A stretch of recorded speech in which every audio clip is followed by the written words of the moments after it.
여러분은 지금까지 건강하게 살아왔다고 생각하십니까? 짜게 먹지 않으려 했고 기름진 음식을 피했으며 고기보다는 채소를 선택했습니다. 햇볕이 강한 날에는 피부를 보호하려 그늘을 찾았고 무리하지 않으려 몸을 아꼈습니다. 여러분은 규칙을 지켰습니다. 절제했습니다.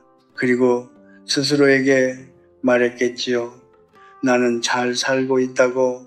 그런데 제가 105년을 살면서 깨달은 것이 있습니다. 가장 위험한 함정은 나쁜 습관이 아닙니다. 가장 위험한 함정은 좋다고 믿는 습관입니다. 저는 평생 수많은 사람들을 보아왔습니다. 전쟁을 겪었고 가난을 견뎌냈으며 대한민국이 폐허에서 일어서는 과정을 눈으로 지켜보았습니다. 그리고 그 긴 세월 동안 제가 목격한 가장 슬픈 장면 중 하나는 병원 침대에 누운 노인이 이렇게 말하는 것이었습니다. 저는 평생 건강하게 살았는데 왜 이렇게 된 걸까요? 그분은 틀리지 않았습니다. 그분은 정말로 노력했습니다. 하지만 노력의 방향이 잘못되어 있었습니다. 제 오랜 동료 한 분이 있었습니다. 그분은 혈압이 있다는 이유로 아들 의사의 권유에 따라 소금을 완전히 끊었습니다. 음식은 항상 싱거웠고 국물은 절대 마시지 않았으며 간장 한 방울도 조심했습니다. 주변에서는 모두 칭찬했습니다. 정말 절제력이 대단하시다고. 그런데 석 달 후 그분은 욕실에서 쓰러졌습니다. 바닥이 미끄러웠던 것이 아니었습니다. 다리에 힘이 없었던 것도 아니었습니다. 몸 안에 나트륨이 지나치게 부족해져 어지럼증이 왔고 그 순간 중심을 잡지 못했던 것입니다. 한 번의 낙상, 그리고 고관절, 골절, 그분은 그 이후로 다시는 혼자 걷지 못하셨습니다. 여러분, 저는 이 이야기를 여러분을 두렵게 만들려고 하는 것이 아닙니다. 저는 여러분에게 진실을 말씀드리려는 것입니다. 우리는 오랫동안 짜게 먹으면 안 된다는 말을 들어왔습니다. 그 말은 틀리지 않습니다. 하지만 그 말의 반대편에는 아무도 말해주지 않은 진실이 있습니다. 지나치게 싱겁게 먹는 것도 몸을 무너뜨린다는 사실입니다. 균형을 잃은 절제는 더 이상 덕목이 아닙니다. 그것은 또 다른 극단일 뿐입니다. 저는 오늘 여러분에게 5가지 습관에 대해 이야기하려 합니다. 이 습관들은 모두 건강을 위한 것이라는 이름 아래 행해지고 있지만 실제로는 노년의 뼈를 서서히 그리고 조용히 무너뜨리고 있습니다. 이 이야기는 여러분을 비판하려는 것이 아닌, 이 이야기는 여러분이 남은 세월을 두려움이 아닌 평온함으로 채울 수 있도록 제가 105년의 삶으로 드리는 가장 솔직한 선물입니다. 들을 준비가 되셨습니까? 여러분, 한 가지 물어보겠습니다. 지금 이 순간 여러분의 식탁에 소금이 있습니까? 아니면 이미 오래전에 치워버리셨습니까? 많은 분들이 어느 순간부터 소금을 적으로 여기기 시작했습니다. 의사에게서, 뉴스에서, 혹은 걱정 어린 자녀의 목소리에서 반복적으로 들었을 것입니다. 짜게 드시면 안 됩니다. 혈압 오릅니다.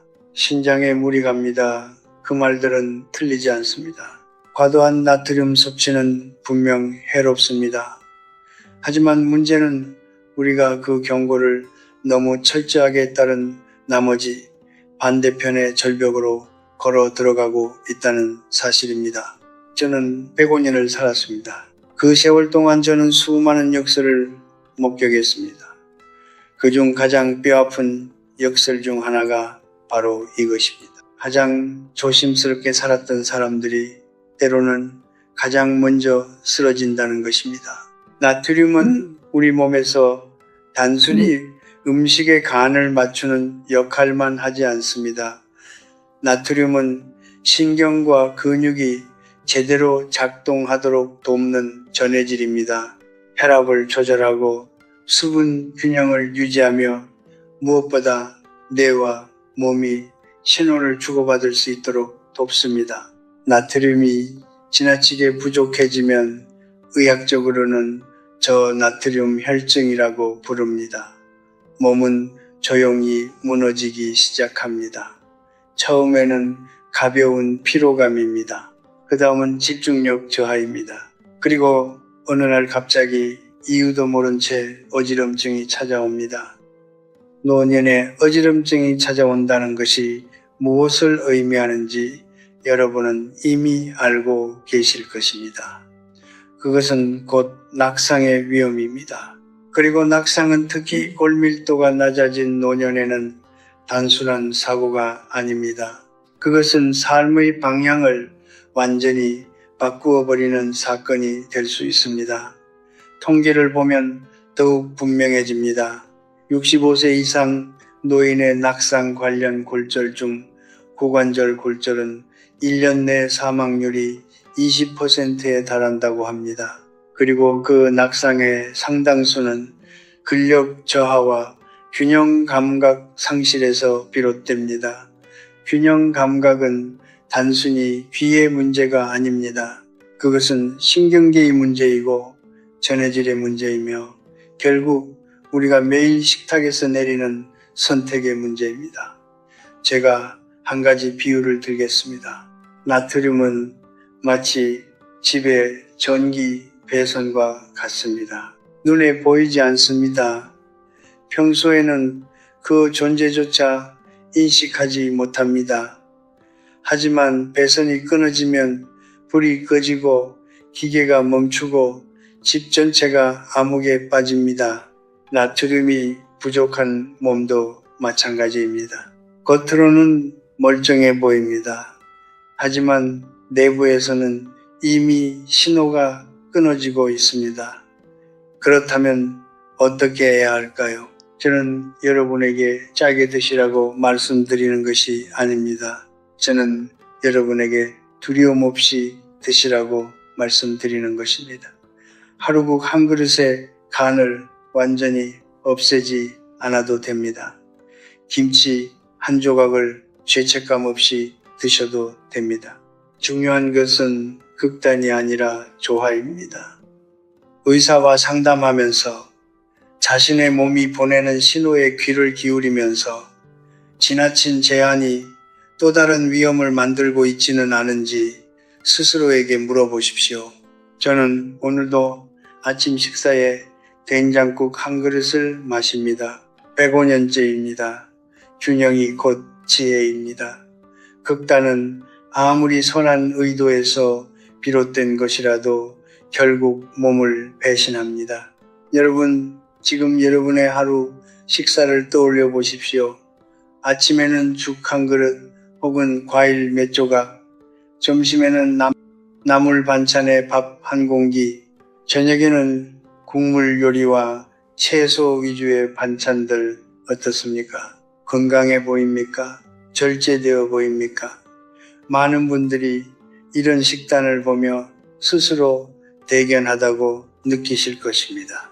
고기를 줄였고 기름을 피했으며 자연에 가까운 음식을 선택했다고 생각하실 것입니다. 하지만 저는 이 식탁 앞에서 한 가지 질문을 드리고 싶습니다.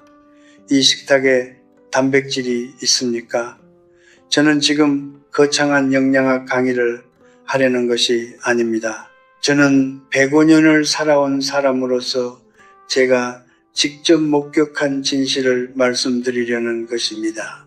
노년에 가장 조용하고 가장 천천히 그리고 가장 잔인하게 찾아오는 위기는 갑작스러운 병이 아닙니다. 그것은 서서히 사라져가는 근육입니다.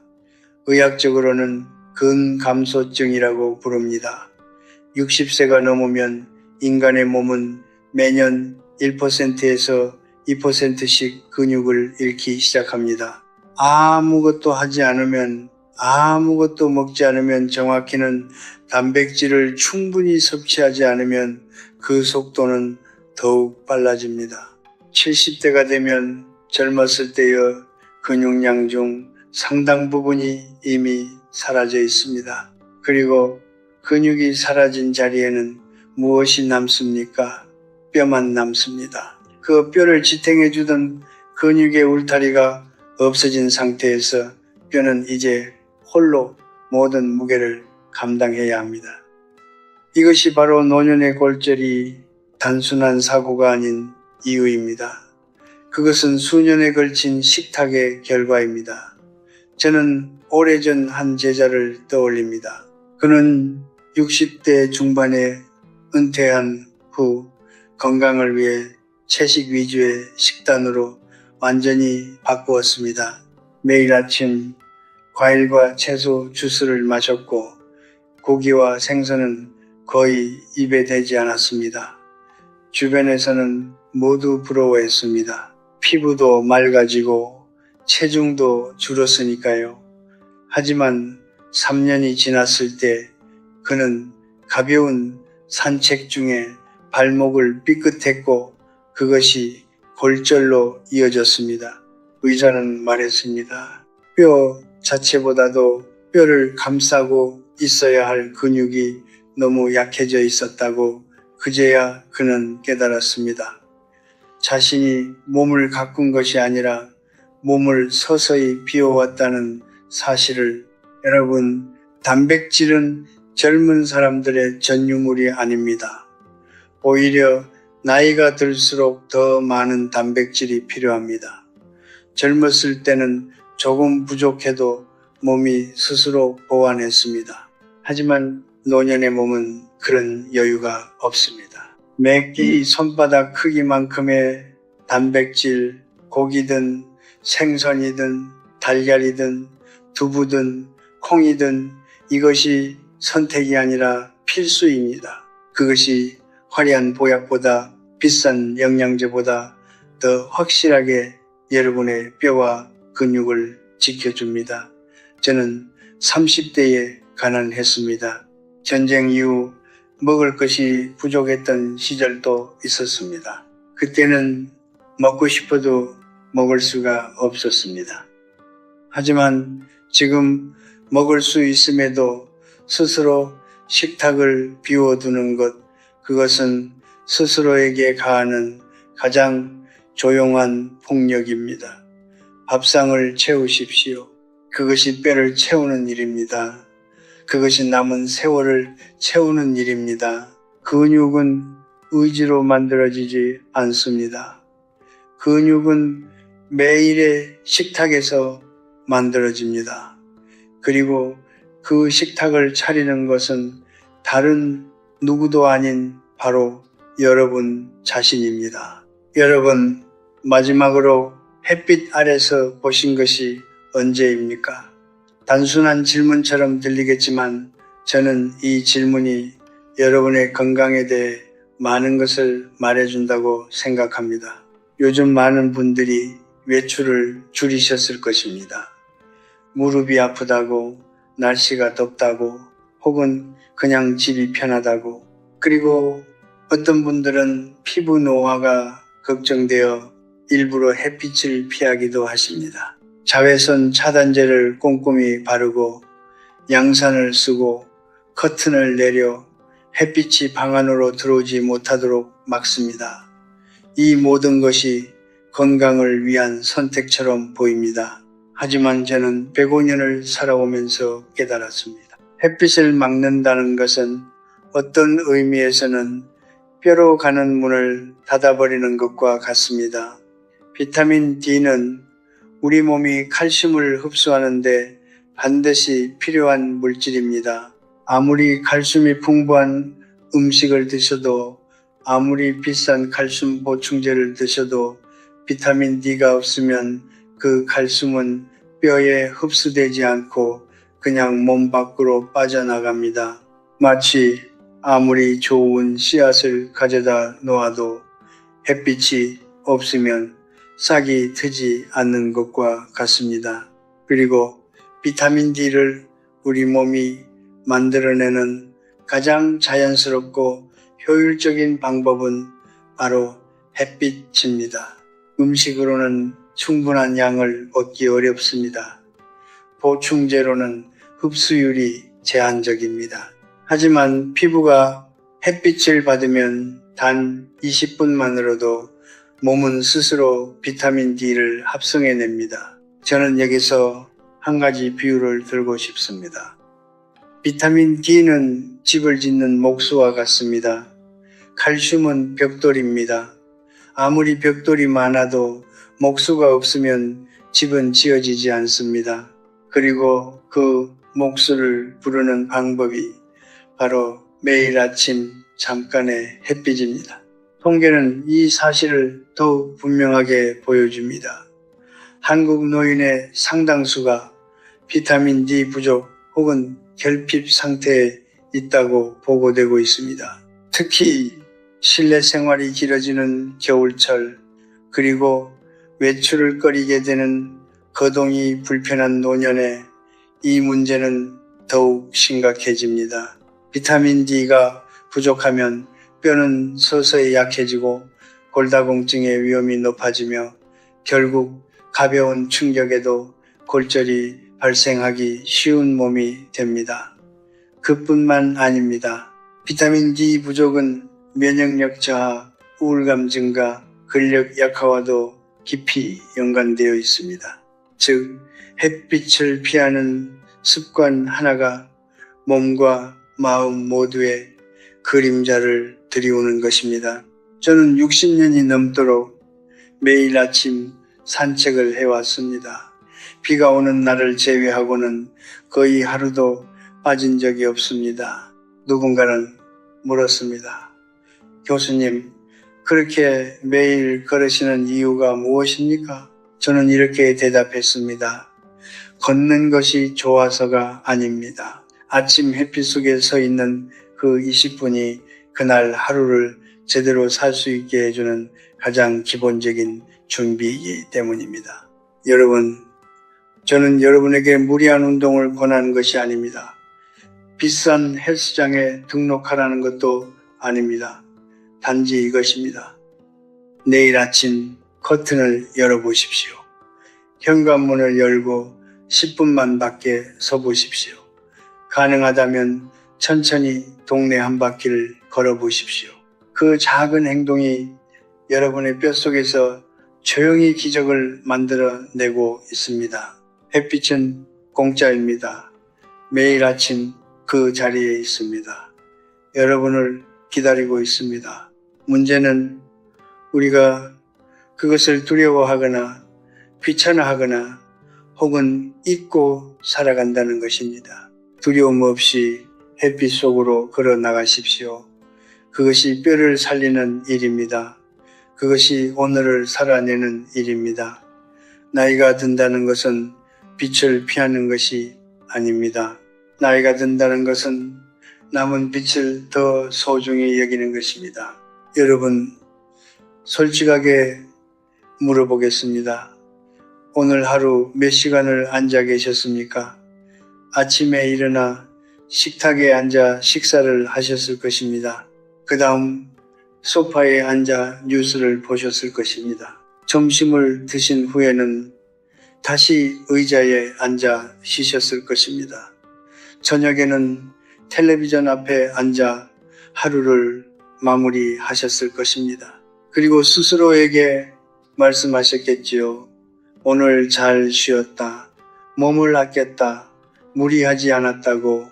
하지만 저는 여러분에게 한 가지 불편한 진실을 말씀드려야 합니다. 가만히 앉아 몸을 아끼는 것이 오히려 몸을 가장 빠르게 망가뜨리는 방법일 수 있습니다.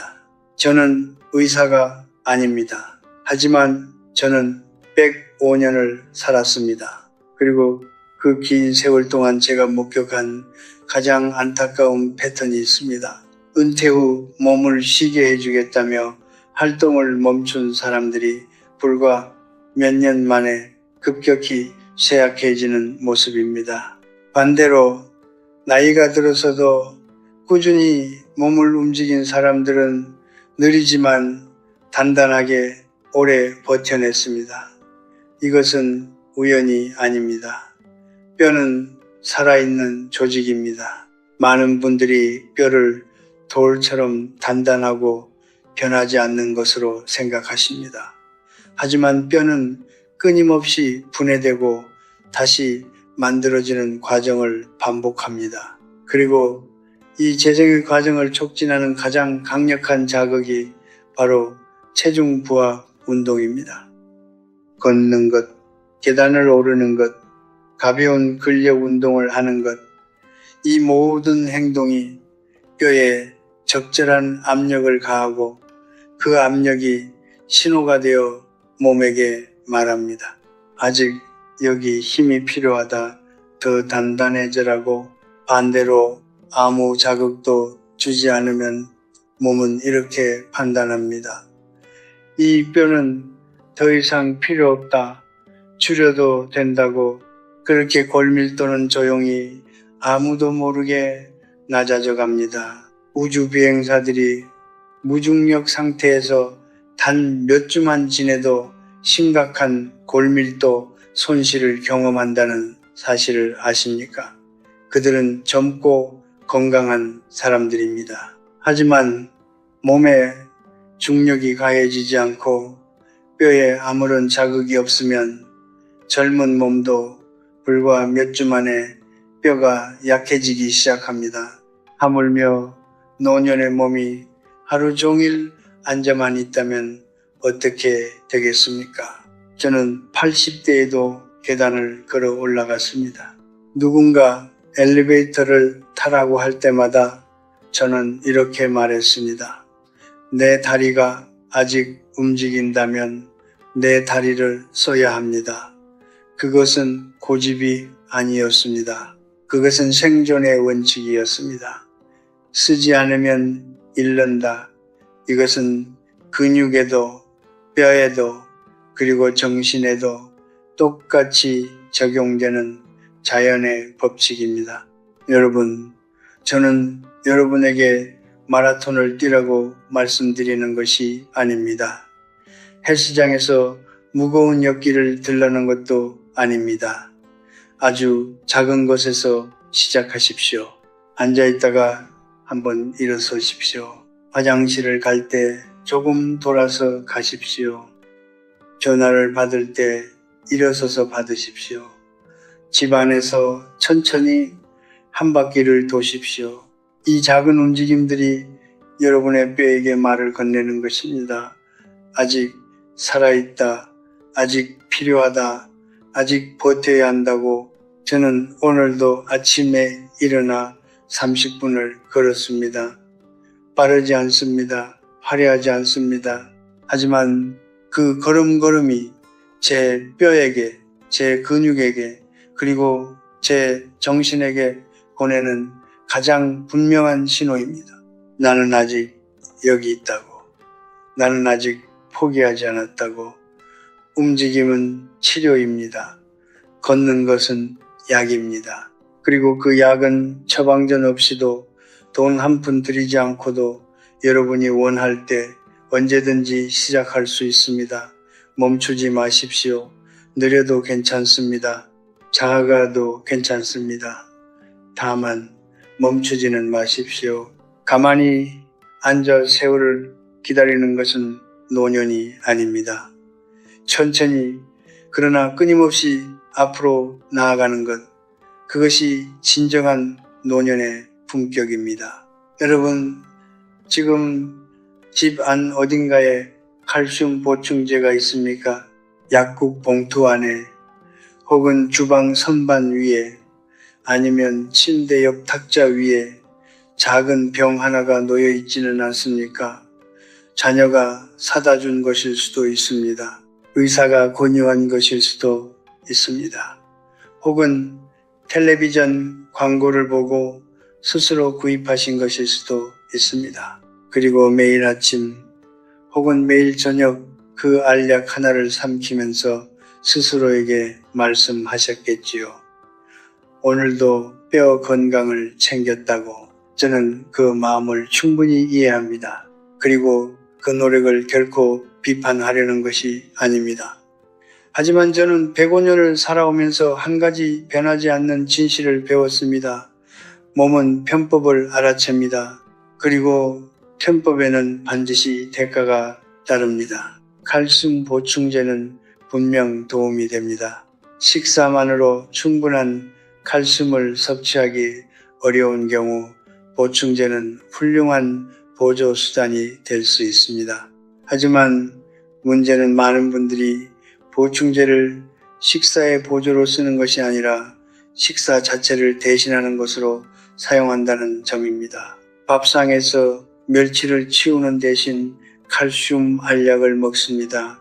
두부 한 모를 준비하는 수고를 덜기 위해 보충제에 의존합니다. 우유 한 잔을 마시는 대신 약을 삼킵니다. 그리고 이것으로 충분하다고 생각합니다. 하지만 칼슘은 홀로 작동하지 않습니다. 칼슘이 실제로 뼈에 흡수되려면 반드시 함께 필요한 것들이 있습니다. 먼저 비타민 D입니다. 앞서 말씀드렸듯이 비타민 D 없이는 칼슘이 아무리 많아도 뼈에 도달하지 못합니다. 그 다음은 마그네슘입니다. 마그네슘은 칼슘이 뼈에 정착하도록 돕는 역할을 합니다. 그리고 비타민 K입니다. 이것은 칼슘이 혈관이 아닌 뼈로 향하도록 방향을 잡아주는 물질입니다. 이 모든 영양소들은 서로 연결되어 있습니다. 하나만으로는 충분하지 않습니다. 그리고 이 복잡한 협력 관계는 자연식품 안에서 가장 완벽하게 구현됩니다. 멸치 한 줌 안에는 칼슘과 함께 마그네슘이 들어 있습니다. 두부 한 모 안에는 칼슘과 함께 단백질이 들어 있습니다. 우유 한 잔 안에는 칼슘과 함께 비타민 D가 함께 강화되어 있습니다. 짙은 녹색 잎채소 안에는 칼슘과 함께 비타민 K가 들어 있습니다. 자연은 이미 완벽한 조합을 만들어 두었습니다. 우리가 해야 할 일은 그 조합을 매일 식탁 위에 올려놓는 것 뿐입니다. 저는 젊은 시절 한 가지 교훈을 얻었습니다. 전쟁이 끝난 후 모든 것이 부족했던 시절, 사람들은 살아남기 위해 무엇이든 먹었습니다. 보충제도 없었고 영양제도 없었습니다. 하지만 된장, 멸치, 두부, 나물, 이 단순한 음식들이 사람들의 몸을 지탱했습니다. 수천 년 동안 우리 조상들의 뼈를 지켜온 것은 약국의 알약이 아니었습니다. 그것은 소박하지만 균형 잡힌 밥상이었습니다. 물론 저는 현대 의학을 부정하지 않습니다. 보충제가 필요한 분들에게는 분명히 필요합니다. 하지만 보충제는 말 그대로 보충입니다. 부족한 것을 채우는 것입니다. 없는 것을 대신하는 것이 아닙니다. 식사를 게을리하면서 알약으로 모든 것을 해결하려 한다면 몸은 결코 속지 않습니다. 저는 105년을 살아오면서 단 한 번도 칼슘 보충제에 의존한 적이 없습니다. 대신 매일 아침 된장국을 마셨고 멸치를 먹었으며 두부를 즐겼습니다. 그것이 전부였습니다. 화려하지 않습니다. 비싸지 않습니다. 하지만 그것이 제 뼈를 105년 동안 지탱해온 가장 단단한 기둥이었습니다. 여러분, 약국에 가기 전에 먼저 부엌으로 가십시오. 보충제를 구입하기 전에 먼저 장을 보러 가십시오. 멸치 한 봉지, 두부 한 모, 우유 한 팩, 시금치 한 단. 이것이 여러분의 뼈를 위한 가장 현명한 투자입니다. 몸은 진짜 음식을 원합니다. 진짜 맛을 원합니다. 진짜 원기를 원합니다. 알약은 차갑습니다. 하지만 따뜻한 밥 한 끼는 뼈뿐만 아니라 마음까지 채워줍니다. 그리고 그것이야말로 진정한 건강의 시작입니다. 여러분, 우리는 오늘 긴 이야기를 함께 나누었습니다. 싱겁게만 먹는 습관, 단백질을 멀리하는 식탁, 햇빛을 피하는 생활, 가만히 앉아만 있는 하루, 그리고 보충제에만 의존하는 편리함. 이 5가지 습관은 모두 한 가지 공통점을 가지고 있습니다. 그것은 나쁜 의도에서 비롯된 것이 아니라는 점입니다. 오히려 그 반대입니다. 이 습관들은 모두 건강하게 살고자 하는 진심 어린 노력에서 시작되었습니다. 더 오래 살고 싶어서, 자녀에게 짐이 되지 않으려고, 남은 세월을 품위 있게 보내고 싶어서 그 마음에서 비롯된 것들입니다. 저는 그 마음을 압니다. 저도 그 마음으로 살아왔으니까요. 하지만 105년을 살아오면서 제가 배운 가장 중요한 교훈이 있습니다. 선한 의도만으로는 충분하지 않습니다. 올바른 방향이 함께해야 합니다. 지식 없는 노력은 때로 우리를 원하는 곳이 아닌 전혀 다른 곳으로 데려갑니다. 건강을 위한다고 믿었지만 실제로는 몸을 약하게 만들고 뼈를 비워가고 스스로를 무너뜨리는 방향으로 걸어가는 것. 이것이 제가 오늘 말씀드리고 싶었던 가장 핵심적인 진실입니다. 저는 한국이 폐허 속에서 일어서는 과정을 눈으로 보았습니다. 전쟁의 상흔 속에서도 사람들은 살아남았습니다. 가난 속에서도 몸을 일으켰습니다. 그 시절 사람들에게는 보충제도 없었고 고급 헬스장도 없었으며 영양학 지식도 없었습니다. 하지만 그들은 매일 밥을 먹었습니다. 매일 걸었습니다. 매일 햇빛 아래 서 있었습니다. 그리고 그 단순한 일상이 그들의 뼈를, 그들의 몸을, 그들의 삶을 지탱했습니다. 복잡하게 생각하지 마십시오. 건강은 본래 단순한 것입니다. 균형 잡힌 식사를 하십시오. 지나치게 싱겁게도 지나치게 짜게도 먹지 마십시오. 맥기 손바닥만큼의 단백질을 챙기십시오. 고기든 생선이든 달걀이든 두부든 식탁을 비워두지 마십시오. 매일 아침 20분만이라도 햇빛 아래로 나가십시오. 커튼을 열고 현관문을 열고 세상 속으로 한 걸음을 내디디십시오. 앉아만 계시지 마십시오. 느려도 좋습니다. 짧아도 좋습니다. 다만 매일 몸을 움직이십시오. 그리고 보충제에 의존하기 전에 먼저 식탁을 채우십시오. 멸치 한 줌, 두부 한 모, 시금치 한 단. 이것이 어떤 약보다 강합니다. 이 5가지 변화는 거창하지 않습니다. 돈이 많이 드는 것도 아닙니다. 특별한 재능이 필요한 것도 아닙니다. 단지 오늘부터 조금씩 하나씩 방향을 바꾸는 것입니다. 저는 지금 105세입니다. 솔직히 말씀드리면 저도 매일이 쉽지는 않습니다. 몸이 무겁게 느껴지는 날도 있습니다. 일어서기 싫은 아침도 있습니다. 그냥 누워서 하루를 보내고 싶은 날도 있습니다. 하지만 저는 압니다. 그 유혹에 지는 순간 몸은 그것을 허락으로 받아들인다는 것을. 그래서 저는 오늘도 일어납니다. 오늘도 걷습니다. 오늘도 먹습니다. 오늘도 햇빛 아래 섭니다. 살아있다는 것은 움직인다는 것입니다. 먹는다는 것입니다. 빛을 향해 나아간다는 것입니다. 여러분, 노년은 잃어가는 시간이 아닙니다. 노년은 오랜 세월 동안 쌓아온 것들이 비로소 빛을 발하는 시간입니다. 하지만 그 빛을 발하려면 몸이 먼저 버텨주어야 합니다. 뼈가 먼저 단단해야 합니다. 다리가 먼저 서 있어야 합니다. 그러니 부탁드립니다. 오늘 저녁 식탁을 조금 더 채워보십시오. 내일 아침 커튼을 조금 더 일찍 열어보십시오. 앉아있던 자리에서 한 번만 더 일어서 보십시오.